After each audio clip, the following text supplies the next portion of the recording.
بِمِثْلِهِ، اور جب تم عورتوں کو 2 دفعہ طلاق دے چکو اور ان کی عدت پوری ہو جائے تو انہیں یا تو حسن سلوک سے نکاح میں رہنے دو یا بطریق شائستہ رخصت کر دو، اور اس نیت سے ان کو نکاح میں نہ رہنے دینا چاہیے کہ انہیں تکلیف دو اور ان پر زیادتی کرو،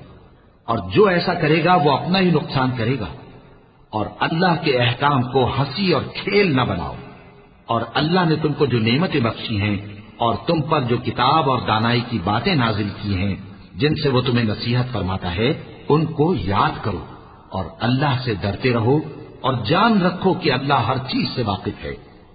اور جب تم عورتوں کو طلاق دے چکو اور ان کی عدت پوری ہو جائے تو ان کو اپنے شوہروں کے ساتھ جب وہ آپس میں جائز طور پر راضی ہو جائیں نکاح کرنے سے مت روکو۔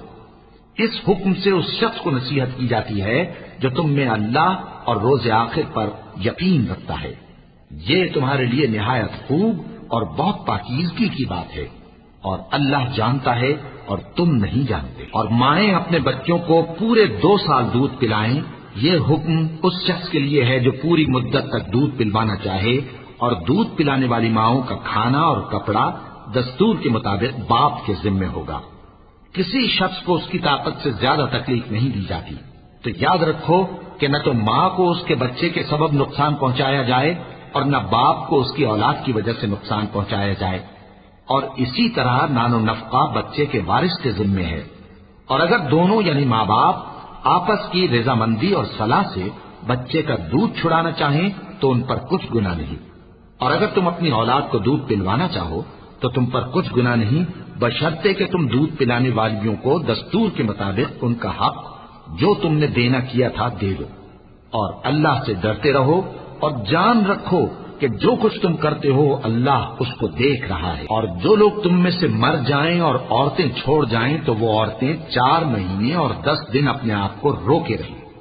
اور جب یہ عدت پوری کر چکیں اور اپنے حق میں پسندیدہ کام یعنی نکاح کر لیں تو تم پر کچھ گناہ نہیں، اور اللہ تمہارے سب کاموں سے واقف ہے۔ اگر تم اشارے کنائے میں عورتوں کو نکاح کا پیغام بھیجو یا نکاح کی خواہش کو اپنے دلوں میں مخفی رکھو تو تم پر کچھ گناہ نہیں، اللہ کو معلوم ہے کہ تم ان سے نکاح کا ذکر کرو گے،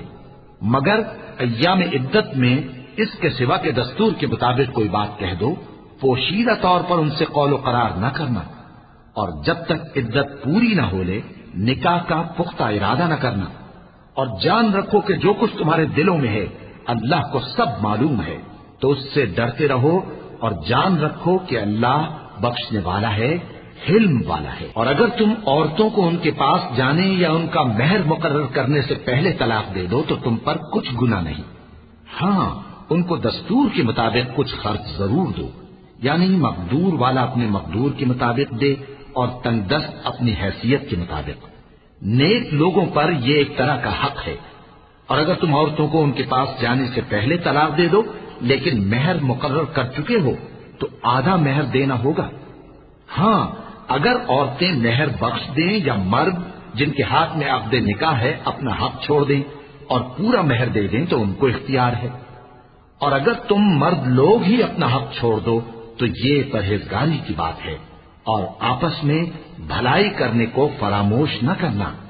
کچھ شک نہیں کہ اللہ تمہارے سب کاموں کو دیکھ رہا ہے۔ مسلمانوں، سب نمازیں خصوصاً بیچ کی نماز یعنی نماز عصر پورے اہتمام کے ساتھ ادا کرتے رہو اور اللہ کے آگے ادب سے کھڑے رہا کرو، پھر اگر تم خوف کی حالت میں ہو تو پیادے یا سوار جس حال میں ہو نماز پڑھ لو، پھر جب امن و اطمینان ہو جائے تو جس طریق سے اللہ نے تم کو سکھایا ہے جو تم پہلے نہیں جانتے تھے اللہ کو یاد کرو، اور جو لوگ تم میں سے مر جائیں اور عورتیں چھوڑ جائیں وہ اپنی عورتوں کے حق میں وصیت کر جائیں کہ ان کو 1 سال تک خرچ دیا جائے اور گھر سے نہ نکالی جائیں، ہاں اگر وہ خود گھر سے چلی جائیں اور اپنے حق میں پسندیدہ کام یعنی نکاح کر لیں تو تم پر کچھ گناہ نہیں، اور اللہ زبردست ہے، حکمت والا ہے۔ اور مطلقہ عورتوں کو بھی دستور کے مطابق نان و نفقہ دینا چاہیے، پرہیزگاروں پر یہ بھی حق ہے۔ اسی طرح اللہ اپنے احکام تمہارے لیے بیان فرماتا ہے تاکہ تم سمجھو۔ بھلا تم نے ان لوگوں کو نہیں دیکھا جو شمار میں ہزاروں ہی تھے اور موت کے ڈر سے اپنے گھروں سے نکل بھاگے تھے، تو اللہ نے ان کو حکم دیا کہ مر جاؤ، پھر ان کو زندہ بھی کر دیا، کچھ شک نہیں کہ اللہ لوگوں پر مہربانی رکھتا ہے،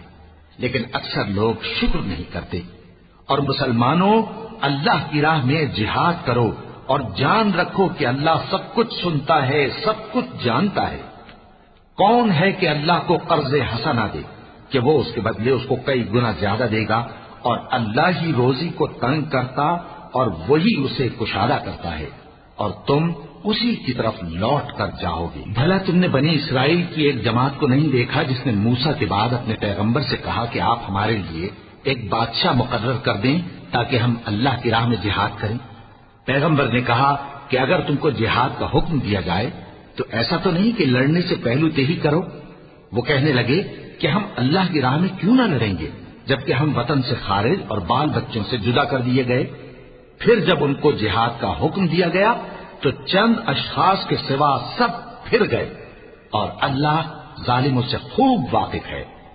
اور پیغمبر نے ان سے یہ بھی کہا کہ اللہ نے تم پر طالوت کو بادشاہ مقرر فرمایا ہے۔ وہ بولے کہ اسے ہم پر بادشاہی کا حق کیوں کر ہو سکتا ہے؟ اس سے بڑھ کر بادشاہی کے مستحق تو ہم ہیں، اور اس کے پاس تو بہت سی دولت بھی نہیں۔ پیغمبر نے کہا کہ اللہ نے اس کو تم پر فضیلت دی ہے اور بادشاہی کے لیے منتخب فرمایا ہے۔ اس نے اسے علم بھی بہت سا بخشا ہے اور تن و توش بھی بڑا عطا کیا ہے، اور اللہ کو اختیار ہے جسے چاہے بادشاہی بخشے، وہ بڑا کشائش والا ہے، دانا ہے۔ اور پیغمبر نے ان سے کہا کہ ان کی یعنی طالوت کی بادشاہی کی نشانی یہ ہے کہ تمہارے پاس وہ صندوق آئے گا جس کو فرشتے اٹھائے ہوئے ہوں گے، اس میں تمہارے پروردگار کی طرف سے تسلی بخشنے والی چیز ہوگی